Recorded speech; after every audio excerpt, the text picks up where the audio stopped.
Orang tua mengadakan acara peringatan 1000 hari meninggalnya orang tua. Kalau saya sebagai anak ikut menghadiri, apakah itu termasuk dosa besar? Tidak kita katakan dosa besar, tetapi begini Bapak Ibu sekalian. Ibadah itu ada tuntunannya. Ya. Kita punya Islam ini sudah sempurna. Al-Quran sudah lengkap, sunnah-sunnah Nabi sudah lengkap. Yang kita kerjakan yang ada panduannya saja. Tidak usah ditambah-tambah. Acara kematian, kalau ada orang mati, maka dianjurkan bertakziah selama 3 hari. Bertakziah, apa itu takziah? Meringankan kesedihan keluarga mayit. Kesedihan mereka, keluarga mayit. Jangan difahami ya, kalau orang takziah untuk mayit. Kenapa banyak orang kalau lagi takziah ibu-ibu sekalian baca Yasin, baca tahlilan? Kenapa mereka baca itu di acara kematian? Karena mereka anggap ini untuk orang matinya. Ini pemahaman yang keliru. Takziah itu artinya meringankan kesedihan orang yang sedang ditinggal mati, keluarganya. Kan gitu. Jadi kita disunnahkan bawa makanan.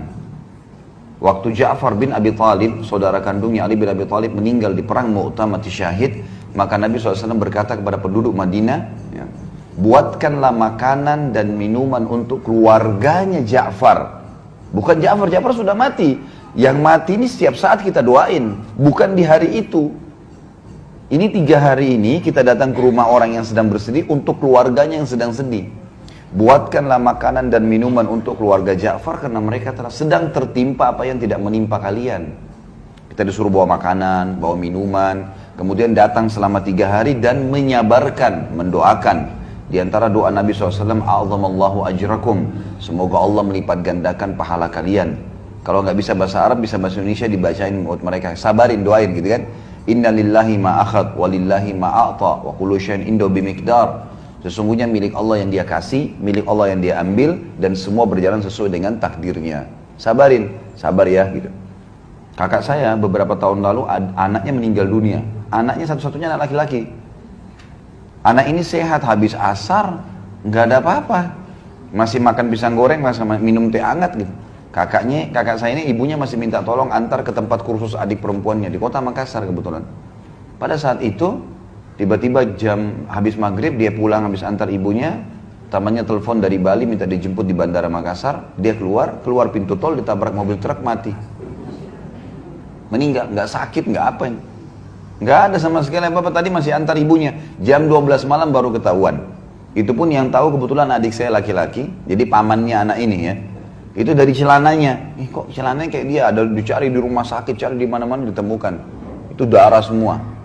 Yang jelas, pagi-pagi habis subuh saya ditelepon, ini kakak saya yang laki-laki sudah nangis-nangis, kali cepat segera datang ke Makassar. Kenapa? Ini ponakan kita meninggal. Saya beli pesawat pertama, tiket pesawat pertama Garuda, kemudian saya berangkat pagi ke sana. Tiba di sana, semua keluarga bilang, ini kakak kamu sudah nggak ada yang bisa hadapin. Dari malam pingsan terus nih, bangun pingsan, nggak mau makan, nggak mau minum. Ini masalah, nanti sakit juga dia. Gimana caranya? Saya datang dekatnya lalu saya dudukin, kak duduk sebentar, dia duduk. Setelah saya salaman lalu saya bilang, Hamdi, namanya anak ini Hamdi. Hamdi ini tidak hilang. Tidak hilang, saya bilang.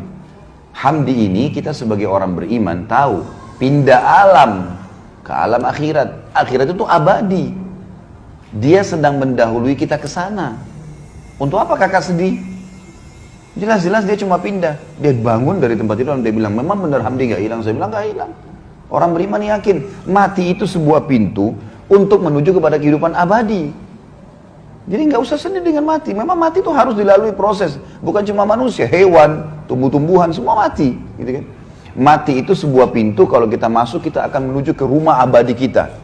Cuman di sana ada surga atau neraka, baik atau buruk, gitu kan? Penentuannya sekarang. Jadi jangan anggap anak ini hilang. Yang penting, seperti ibaratnya saya bilang sama kakak saya, seperti saya sama kakak mau ke Surabaya nih dari Makassar. Kebetulan tiketnya Hamdi jam 9 pagi, saya sama kakak jam 3 sore. Kita akan ketemu kok di sana. Yang penting tiketnya sama, iman dan amal saleh. Kalau sama ketemu di sana, gak usah khawatir. Orang tua kita yang meninggal, anak kita yang meninggal, suami istri yang meninggal, tidak ada masalah. Orang mukmin tahu. Rukun iman kita itu kan. Rukun iman itu ada 6 diantaranya iman kepada hari kiamat, kematiannya, alam barzahnya, hisabnya, surga nerakanya, panjang lebar itu. Kalau ibu-ibu ikutin ceramah saya di YouTube, Kitab Minhajul Muslim, tulis saja tanda-tanda hari kiamat. Atau tentang surga dan neraka. Ada panjang lebar saya ceritain masalah itu. Jadi kita harus paham tentang poin-poin seperti ini. Kalau orang meninggal, ya yang kita lakukan adalah kita bertakziah kepada mereka, keluarganya. Sementara si mayit, ya, itu 3 hari maksimal ya. Nabi kerjakan 3 hari. Jadi nggak ada hari ke-7, hari ke-1000, hari ke-40, ini nggak ada semua. Ini mengikuti acaranya orang-orang Nasrani. Kalau ada ibu-ibu di sini mungkin pernah mu'alaf dari Nasrani, pasti tahu, gitu kan? Pasti tahu. Jadi saya tahu betul karena kebetulan istri saya mu'alaf, non Muslim, tadinya Nasrani masuk Islam. Kemudian di acara keluarganya di daerah Manado itu luar biasa kalau kematian. Hari ke-3, hari ke-7, hari ke-40, hari ke-1000 mereka main gaple di situ, mereka makan, mereka semua pesta-pestaan. Orang Islam nggak ada hubungannya dengan itu. Nggak ada hubungannya sama sekali, kita nggak ada hubungannya, kita punya syariat sendiri.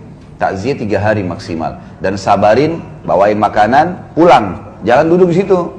Gak usah lama-lama. Nabi SAW dalam 1 hari bisa datang sampai 3-4 kali ke rumah orang yang sedang bersedih. Baik. Untuk si mayit, apa yang kita lakukan? Perbanyak amal buat dia. Beristighfar untuknya. Dan itu setiap saat. Selama kita hidup, kita selalu beristighfar untuk dia. Ya Allah, ampuni dia, rahmati dia. Jadikan kuburannya taman dari taman surga. Terus bersedekah buat dia. Ada masjid lagi dibangun, kita sumbang atas nama si mayit, itu boleh, nggak masalah. Sumbangkan Quran di masjid atas nama dia, ya.